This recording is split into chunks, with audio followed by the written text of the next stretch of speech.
Bueno, se presentó ya en la Feria del Libro, lanzó un título que la verdad, duro, fuerte, Muy ¿no? fuerte. Después del abuso Ujú. sexual, un libro que da voz a las víctimas y promueve la prevención. Y está bueno charlar con ella sobre esto y ver de qué manera se hace visible esto como para que de a poquito, o lo más rápido posible, no siga pasando, o pase lo menos posible, ¿no? Porque es imposible. También tenemos que ser realistas, no es que de un día para el otro desaparece esto. Así que vamos a Ujú. charlar con Andrea Agazarian, que es la psicóloga y psicoanalista que lanzó Después del abuso sexual, libro que aborda problemáticas del abuso sexual infantil a partir de relatos de tratamiento psicoanalíticos. ¿Cómo estás, Andrea? Acá Damián y Darío te saludamos. ¿Qué tal? Buenas tardes. Muy bien, muchas gracias. Bueno, primero preguntarte cómo fue o en qué momento te diste cuenta que tenías ganas de escribir un libro acerca de esto como para hacerlo visible. Bueno, yo hace muchos años que atiendo pacientes que sufrieron abuso sexual en la infancia y vi que a pesar de que se hicieron avances lamentablemente a propósito de casos muy resonados Ujú. en el mundo en general también, y en particular en la Argentina. Lo que no encontré que no había era compartir cómo eran los tratamientos a personas que habían sufrido abuso sexual. O sea, se empezó a saber más de qué trataba el abuso sexual contra niños, pero no se compartía, no se visibilizaba cómo es, qué caminos hay de salida y Claro. cuáles son los resultados.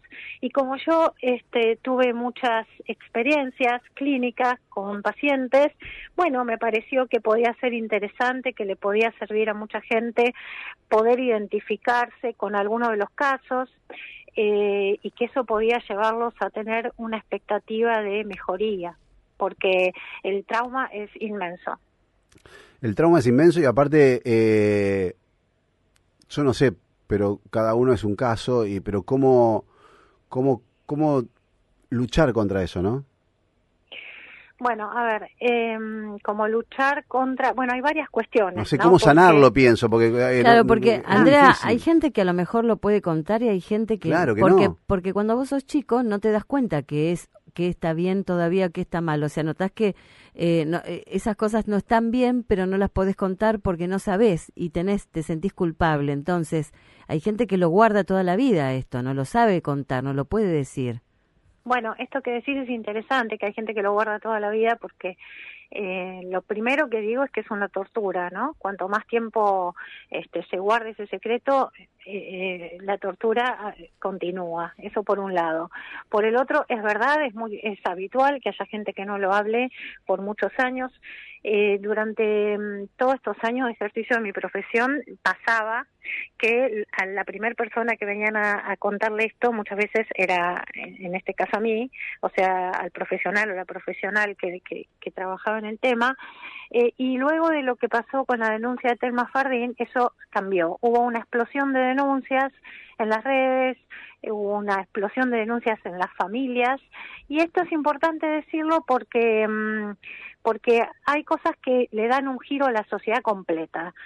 Entonces, digo, si bien cada caso particular tiene sus características, esto generó un cambio. Así que, bueno, esto es lo primero, ¿no? Y lo que tiene de interesante en este sentido el libro, me parece que es yo comparto 8 casos que son completamente distintos el uno del otro, aunque tienen efectos en común para la víctima, ¿verdad? Pero me parece que es muy interesante eso porque también se puede ver qué le pasa a una persona y qué le pasa a otra persona en situaciones similares. Es decir, como vos decís, cada uno hace algo diferente, pero sí hay características en común, ¿no? Muy claras. El silencio es una, la amenaza del abusador, implícita o explícita, es otra, la falta de escucha del entorno es otra, el sentimiento de culpa completamente desubicado, Mm. porque el niño es tratado como un objeto de uso, lo digo así para que quede claro. no como un sujeto de deseo. Entonces, el chico no tiene absolutamente ninguna responsabilidad de qué es lo que le han hecho. O sea, él no hizo nada, porque además no podía defenderse. Muchas veces de adultos las personas dicen, ¿cómo no pude defenderme? ¿Cómo no pude decir? No, es un niño, o sea, no hay manera. Y además porque un niño no sabe qué es lo que está pasando, no entiende de qué se trata. Y además, muchas veces se trata del abuso de personas de la familia o amigos de la familia muy cercanos, entonces aún más el chiquito se siente como culpable o bien que no lo puede contar porque le puede pasar algo y se pueden enojar con él. Está muy bien lo que decís porque es así, pero te voy a hacer una pequeña corrección, no es muchas veces, es siempre. O sea, ¿por qué digo esto? Porque siempre son personas o de la familia, los abusadores, o de mucha confianza del niño y en quien deposita la familia y el niño una autoridad, confianza, afecto, como por ejemplo puede ser un sacerdote, puede ser cercano, ¿verdad? Puede ser un maestro, puede ser un profesor de un arte marcial, cualquier persona que tenga trato con el chico. Por supuesto que cuanto más cercano es el vínculo sanguíneo, empeora la situación. O sea, por ejemplo, el incesto paterno-filial es muchísimo más grave, los efectos, si bien todos son graves, cada vez, cuanto más cercano es el vínculo, o sea, cuando es el padre, la gravedad... Quien te tiene que cuidar justamente hace lo opuesto, ¿no? Claro, y esto es importante decirlo porque vamos al tema de qué se puede hacer. Cuando la gente dice, a mi hijo lo educo yo, que no le den en el colegio, por ejemplo, educación sexual integral, ese chico está en riesgo, porque cuando dicen lo educo yo, los padres, no sabemos qué padres tiene. Entonces, como no sabemos qué padres tiene, lo dejamos al chico en un lugar... a la buena de Dios. Andrea, lo que es interesante resaltar en esto es que el ESI, la Ley de Educación Sexual Integral, mucha gente por ignorancia piensa que le están enseñando cosas que en relación a tenerse relaciones sexuales. A relaciones sexuales. Y lo que están y justamente es todo lo opuesto, es a cuidarse, a saber que nadie te puede tocar y un montón de detalles que tienen que ver con el autocuidado, que antes no existía, porque los niños éramos vulnerables. Exactamente. Es grave que no se dé la ESI. No es un tema menor. No es grave, es gravísimo. Es gravísimo. Y es muy importante que lo digan ustedes que están en los medios, esto que hay gente que cree todo esto que vos mencionás. ¿Por qué? Porque la gente tiene derecho a creer. Porque está metida la política también en un punto, Andrea. Esto hay que decirlo también. Está metido la política, ¿entendés? Se cree que porque hay una cuestión progre en el medio y que la ESI es algo progre, toda una pavada que no tiene ni pie ni cabeza, que lo piensa el cerebro de Chorlito, ¿entendés? Que no pueden trazar una línea sobre otra como para entender por qué. Porque realmente es tan bajo y tan poco el nivel que tienen para sustentar una teoría que no tiene ni pie ni cabeza decir eso, ¿entendés? Es algo que es... los países de avanzada tienen esa educación sexual para que entender todo, ¿entendés? Para entender qué le pasa a un chico, para entender que el chico puede tener que defenderse y expresar lo que le pasa. Exacto, eso es fundamental y me parece que también Andrea debe coincidir, lo que dice Darío, puntualmente es contar con palabras ese dolor que no te deja vivir porque sos niño y no sabes cómo contarlo, cómo procesar ese dolor. No sé, es vergüenza, hay un montón de cosas en el medio. Sí. Hay dos cosas ahí que me parece a mí importante marcar. Por supuesto, comparto con ustedes todo lo que están mencionando, pero hay dos cosas que me parecen importantes. Esto que decía, que la gente, los padres, las familias tienen, bueno, digamos, piensan lo que pueden, vamos a ponerlo de este modo. Ahora, es bueno que escuchen, digamos, a los que sabemos, ¿no? Por qué está la ley, de qué se trata, qué le pasa a los niños. Es muy importante eso, porque uno va siempre a las fuentes cuando tiene que hacer algo, ¿no es cierto? Entonces, es importante aclarar esto, que no hay en el país ningún tipo de campaña de prevención. Esto, punto uno. Lo único que hay para prevenir a los chicos del abuso es la ESI. Entonces, los padres que se ponen contra la ESI o los directores de colegios, en particular los privados, de colegios privados, que dan la ESI a la carta de los padres, están poniendo en riesgo a los niños y les cabe una responsabilidad social, y después van a tener que ir a la almohada con el peso de esa responsabilidad, ¿no? Porque la verdad es que es grave, porque es lo único que tienen los chicos. Gravísimo. Y volviendo al tema de las palabras a veces son palabras y a veces son dibujos, a veces son juegos como los chicos expresan. Las palabras tratamos de darle palabras para que puedan expresarse. Entonces, en este sentido, es muy importante. Y por otro lado, esto que vos mencionabas, sobre el tema del ataque a la ESI, que viene así, vos decís que viene de la política, nosotros los que trabajamos en salud sabemos que no hay salud sin derechos. O sea, esto es claro, porque si tenemos una persona encerrada, si tenemos un niño bajo tortura sexual, claramente ahí no hay salud, ¿sí? No hay salud sin derechos. Ahora, ¿qué es lo que pasa? Se están recortando los derechos en general, y la ESI da derechos, da la posibilidad del ejercicio del derecho, para decirlo correctamente, porque derechos ya los tenemos. El tema es que cómo hacemos para ejercerlos. Entonces, se está atacando todo aquello que tiene que ver con los derechos, y no se está contemplando que estamos hablando de niños. Entonces, me parece que es muy grave, producto de un tema ideológico, atacar lo único que tenemos de prevención en salud mental con los chicos. Es muy grave. Entonces, esto hay que visibilizarlo y discriminarlo del tema político. Quiero decir, sería prudente que las personas que se alzan con este discurso puedan tomar conciencia de la gravedad de recortar la ESI, ¿no? Totalmente. Quería cambiar y quería preguntarte algo porque quiero aprovechar tu conocimiento, y calculo también por ahí habrás tenido trato o por ahí no, contame, pero quería... Sí. Siempre me pasa esto a mí con respecto a la cabeza del abusador. Es como que no puedo entender, por más que me lo explique, decir eso es gente enferma, todo lo que vos me quieras decir.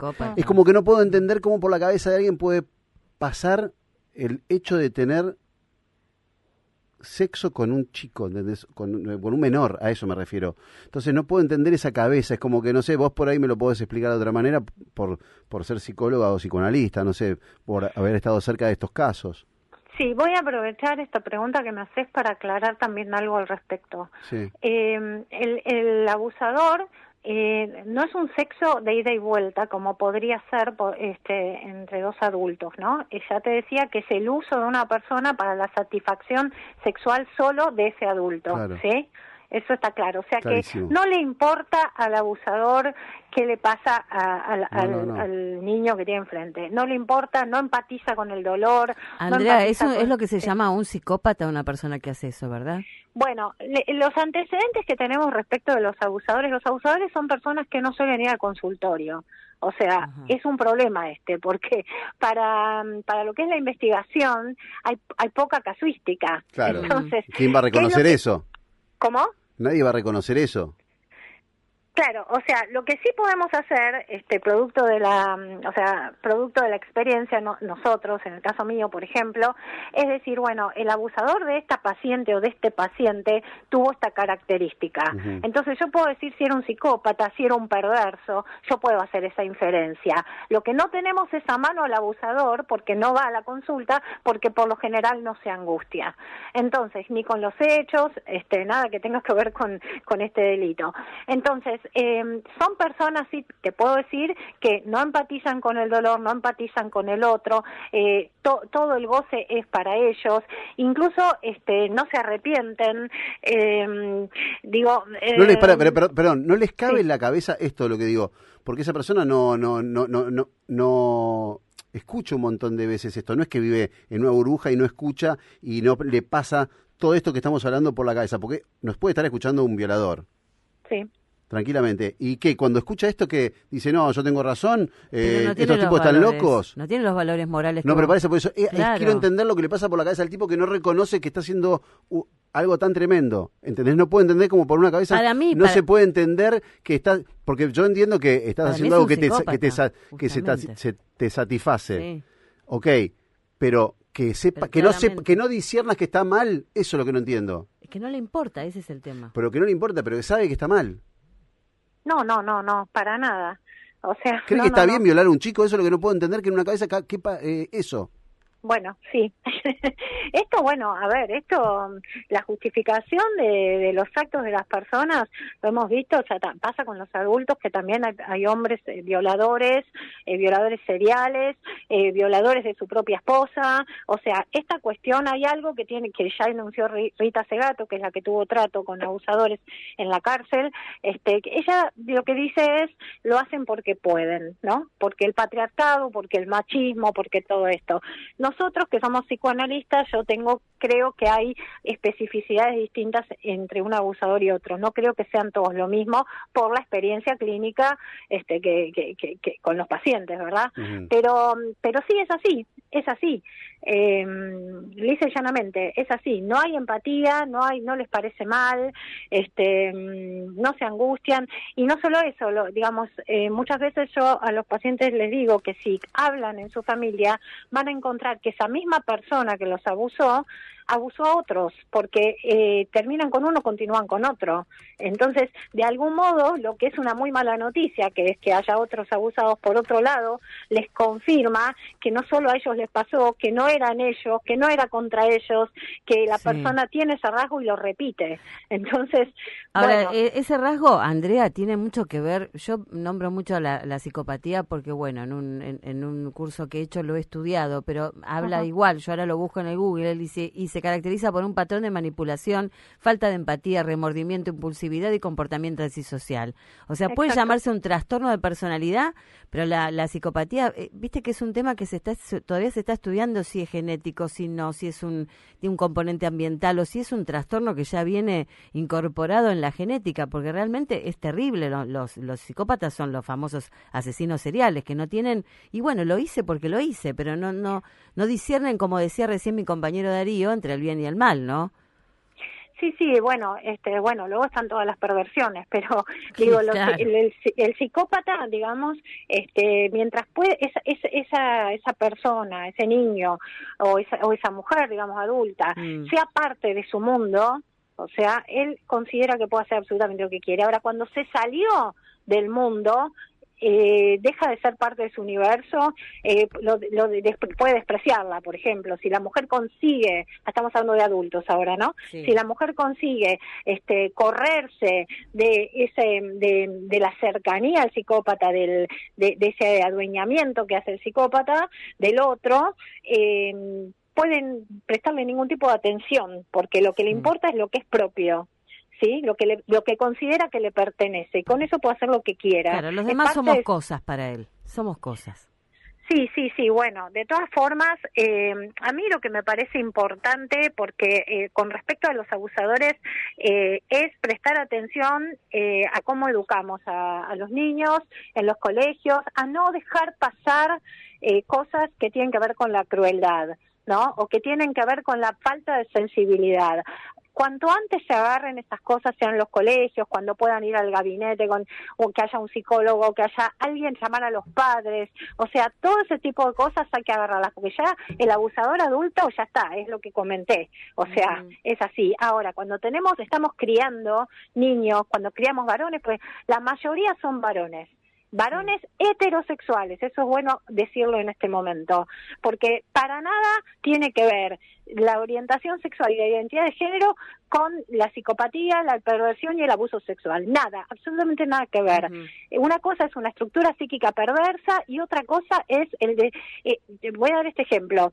En el abuso sexual hay algo que define que es la asimetría, o sea, no es un vínculo simétrico. Claro. El vínculo entre personas del colectivo LGTB son vínculos simétricos, es decir, una persona desea ser deseada por el otro, o sea, contempla que el otro lo desee, hay deseo, es deseo de amor, ¿sí? En cambio, en un vínculo con un niño es un objeto de goce del abusador, no tiene nada que ver. Digo esto porque esto genera un daño importante en la sociedad, porque el tema de la adopción, de las familias, las parejas que quieren adoptar, de los niños que necesitan una familia, esto genera un problema serio, Entonces me parece que en pos de esto de la política, de la ideología y de todo esto que mencionaban antes, se están metiendo en un terreno que tiene que ver con la salud psíquica, del cual no conocen y si conocen no les importa.